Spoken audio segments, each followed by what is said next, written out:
Sound of the Birds at Noon. This story captures a moment in rural Mexico where a character reflects on life amidst nature's beauty.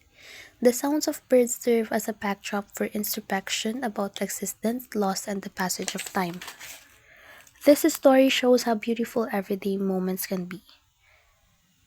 It focuses on the simple experience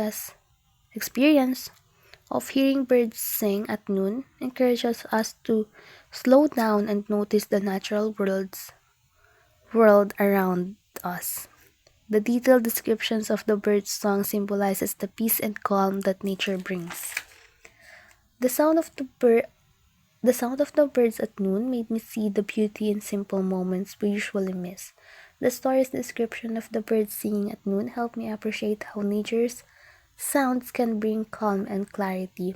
This story reminds us to slow down and really listen to nature and the people around me.